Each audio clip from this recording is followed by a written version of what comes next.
Olha lá o sentido original de religião. É ser humano com ser humano ou é ser humano com Deus? Ser humano com Deus. E de todas essas coisas que vocês falaram, elas têm em comum o quê? É relação de ser humano com ser humano ou é de ser humano com Deus? Vocês viram? Religião realmente faz mal? Faz. Mas ela está sendo uma religião verdadeira ou é uma religião falsa? O que está fazendo mal é a religião falsa, porque a religião falsa é de ser humano para ser humano. A religião verdadeira, que vai te trazer bem-estar, vai te trazer transformação de vida, vai te trazer a semelhança à imagem de Deus, é uma religião que sou eu e Deus. Eu e Deus ali com o Espírito Santo, né? Pode passar as próximas duas telas? Então veja, a gente precisa ver uma coerência entre, lê aí para mim, na primeira linha, 1, 2, 3. Coerência entre crença, percepção e ação. Saúde, paz e bem-estar. Incoerência entre crença, percepção e ação. Doença, caos, dúvida e angústia. Quanto maior o sofrimento, maior a incoerência entre esses fatores. E aí, já pensou nisso?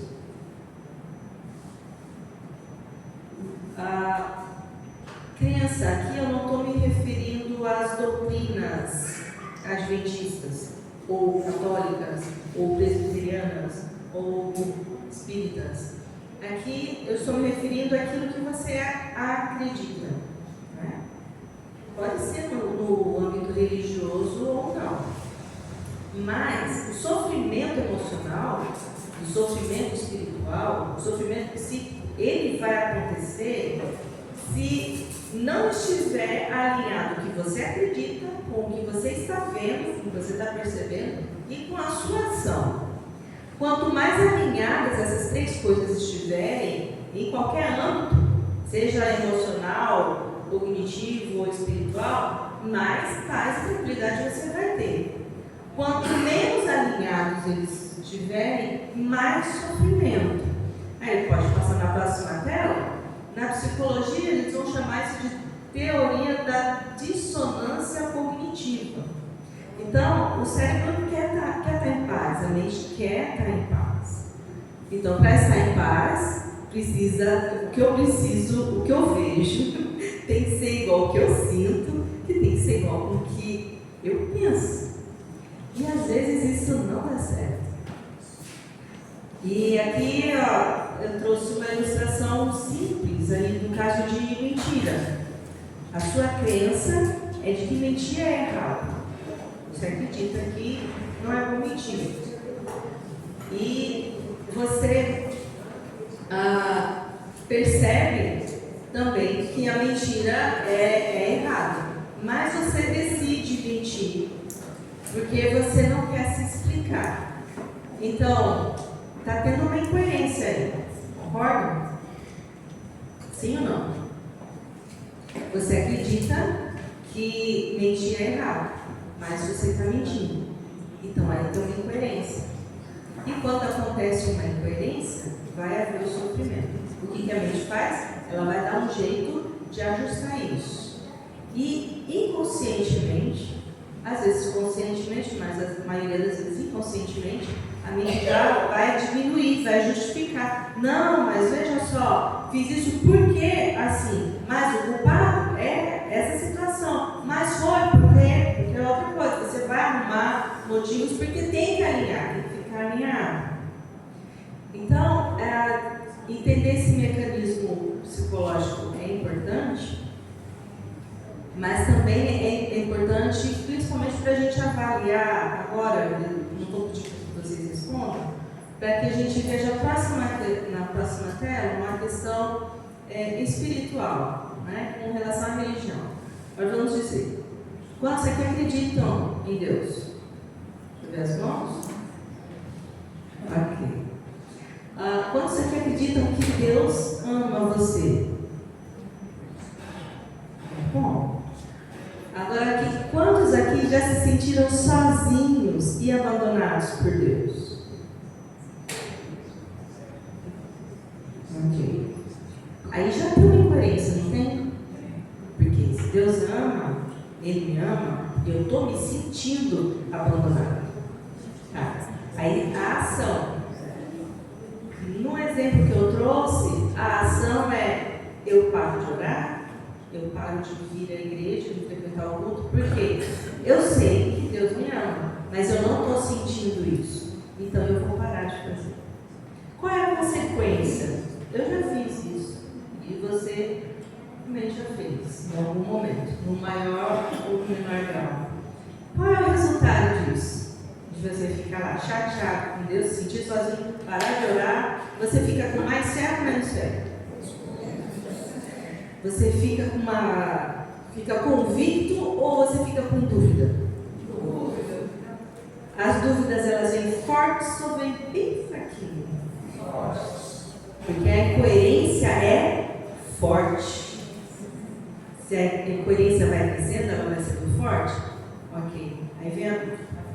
E aí, a gente tem um movimento grande hoje em dia na psicologia para estudar a relação entre a religião e a saúde mental. Justamente tentando responder essa pergunta aí: religião faz bem ou faz mal?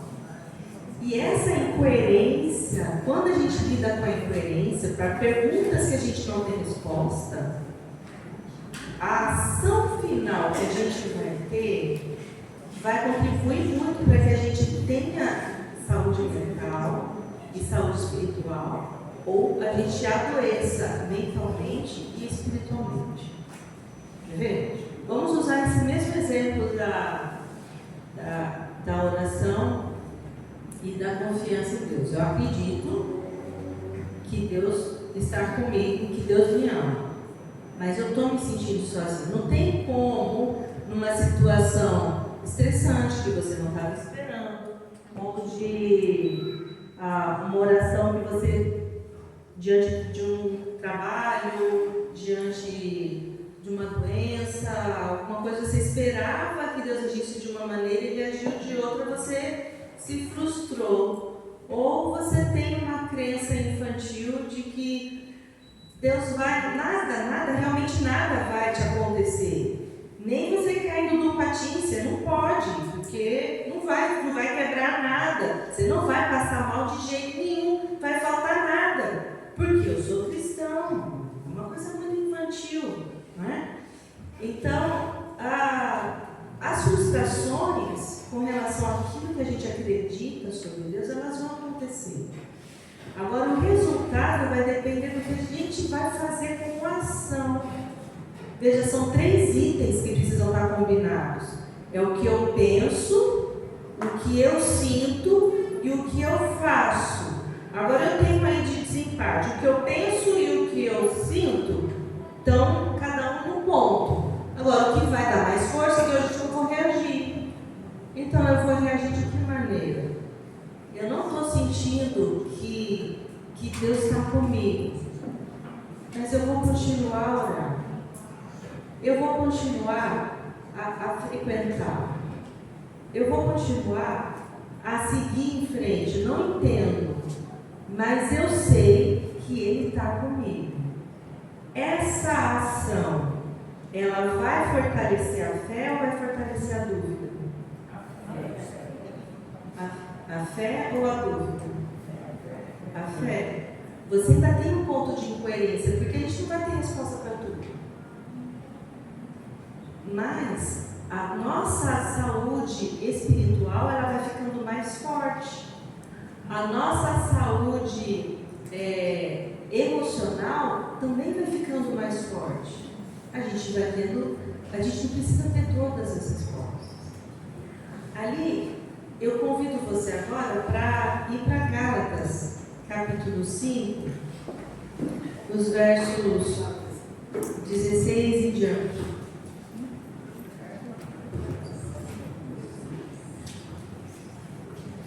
Ali, o apóstolo Paulo está falando da vida pelo Espírito.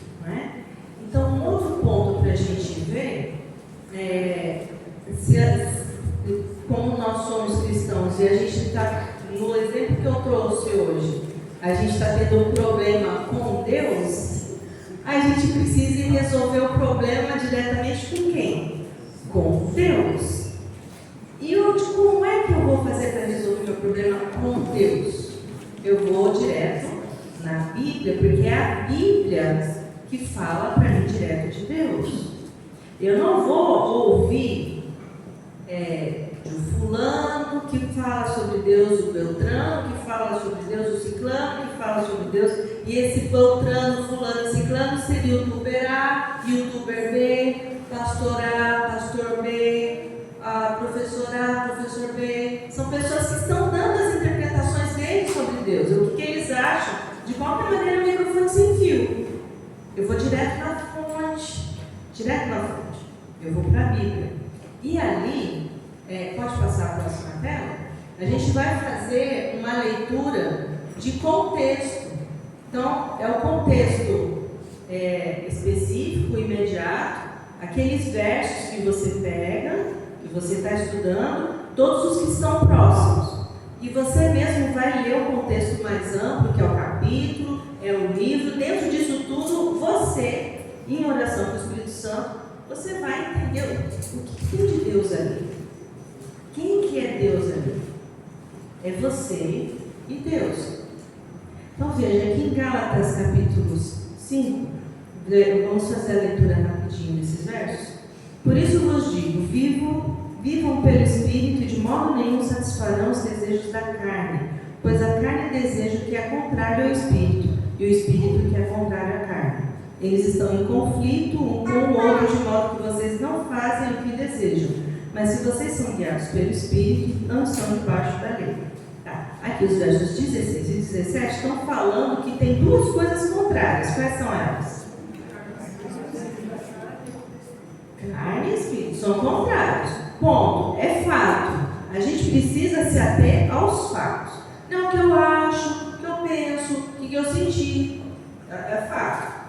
Espírito é uma coisa, carne é outra. Verso 19. Ora, as obras da carne são manifestas: imoralidade sexual, impureza, libertinagem, idolatria, feitiçaria, ódio, discórdia, ciúmes, ira, egoísmo, dissensões, facções, inveja, embriaguez, orgias e coisas semelhantes. Eu os advirto, como antes já os adverti, aqueles que praticam essas coisas não herdarão o reino de Deus. Uma lista grande de obras da carne, no plural. Agora, os versos 22 e 23 vão colocar o fruto do Espírito no singular. Verso 22: mas o fruto do Espírito é amor, alegria, paz, paciência, amabilidade, bondade, fidelidade, mansidão e domínio próprio. Contra essas coisas não há lei. Os que pertencem a Cristo Jesus crucificaram a carne com as suas paixões e os seus desejos. Então, olha aqui o verso 24. Se você tem um, o outro está crucificado. Se tem Espírito, a obra da carne está crucificada. Não vão andar os dois juntos. Não dá para andar os dois juntos. Verso 25. Se vivemos pelo Espírito, andemos também pelo Espírito. Olha aqui, coerência. Você tem o Espírito. Se você acredita, a sua ação precisa ser igual àquilo que você acredita. E tem que ser igual àquilo que você sente. Não sejamos presunçosos, provocando uns aos outros e tendo inveja uns dos outros. Ok, mas a gente é ser humano. Tudo bem que nós somos irmãos. Deus entende, tudo bem também que Deus entende. Mas faz parte da maturidade emocional e espiritual e do crescimento cristão que a gente se observe até para você saber o que é que você vai falar com Deus, porque Ele te conhece melhor do que qualquer pessoa. Ele sabe das suas incoerências, sim, Ele sabe, mas você sabe quais são as suas incoerências? Você sabe aquilo que está te magoando? Você sabe aquilo que está te estressando? Porque tem coisas que não funcionam somente com oração. Tipo, eu pegar a oração como um amuleto para jogar nas costas de Deus para que Ele faça uma coisa que é responsabilidade minha. Vou dar um exemplo aqui. Quando eu perco a cabeça, ou você perde a cabeça, e maltrata alguém, próximo de você ou não, a gente é ser humano. Você já perdeu a cabeça? Já? Eu também já. É bom perder a cabeça? Não. Mas às vezes a gente não consegue se controlar, né? Tá.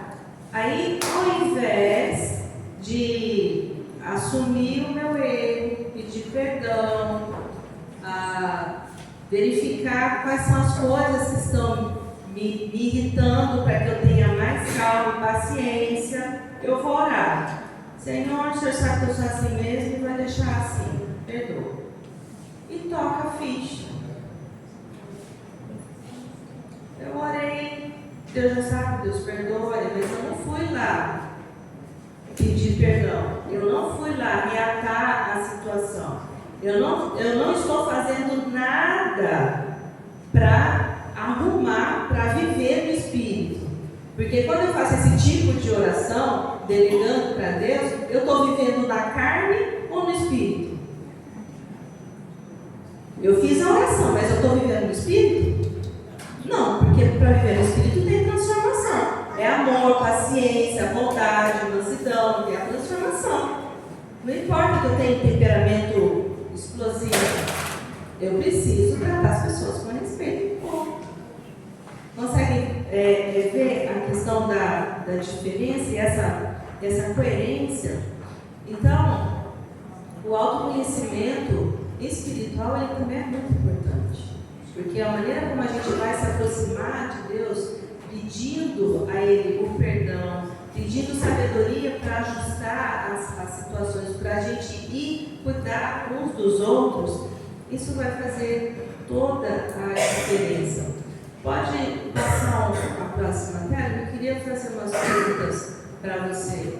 Nessa listagem dos versos 19 a 21, agora você não precisa falar e nem levantar a mão. Eu vou perguntar, mas você responde só para você. Tá? Olha para a sua Bíblia, capítulo 5, versos 19 a 21. Quais desses? Dessas obras do Espírito, você tem mais problema? Quais dessas obras do Espírito mais vezes você caiu essa semana? Não precisa dizer para mim, mas você precisa ser honesto com você. Sem justificar, sem explicar, sem dizer, mas o motivo foi esse, mas o motivo foi aquele, não. Só, quantas vezes nesse, quantas vezes naquilo. É um checklist seu, pessoal. Seu pessoal, não é de conversar com outra pessoa. Você com você. Ok. Agora olha no checklist do fruto do Espírito.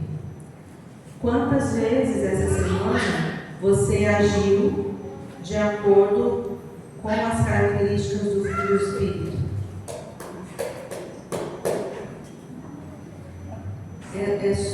Não se recrimina, o ponto não é você se recriminar.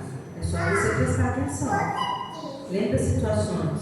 Você agiu, a sua reação foi de carne ou foi de espírito? Não precisa me responder. É só para você avaliar.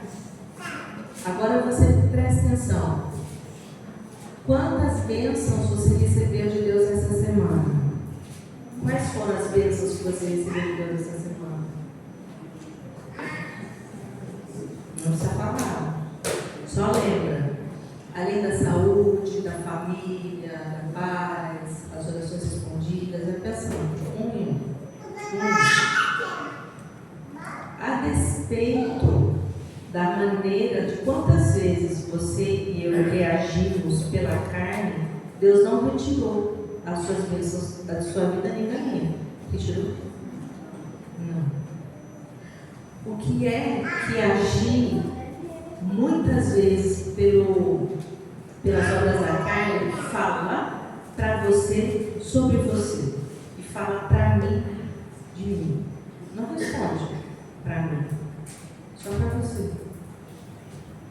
Agora, o fato de Deus continuar abençoando você, abençoando a mim, a despeito das reações que a gente teve, reações da carne, fala o que sobre Deus? Quem é Deus? Agora eu quero ouvir. Quem é Deus? Deus é Pai. Deus é amor. Bondade. O que mais? Deus é misericordioso. Deus é presente. Ele é presente. Ele é justiça. Ele é tudo. O seu coração não está cheio. E agora a gente está pronto para orar. E para falar, Senhor, está aqui. O Senhor me acompanhou durante a semana e eu te agradeço. Porque tu não te retiras de mim. Tu acompanha, tu vai aqui. E as coisas aconteceram. Não há uma justificativa para a gente continuar do jeito que está. Mas olhando a maneira como nós somos e como Deus nos tratou, isso nos abre o coração para que a gente aceite o perdão de Deus e não queira mais fazer o que a gente fez essa semana. Que a gente queira reagir de outra maneira, de outra forma. Então, entendendo ou não entendendo, fica mais fácil a gente decidir: ok, só caminha comigo, Senhor. Não entendo, mas só caminha comigo. E cada um de nós se responsabiliza em fortalecer a fé, ao invés de fortalecer a dúvida.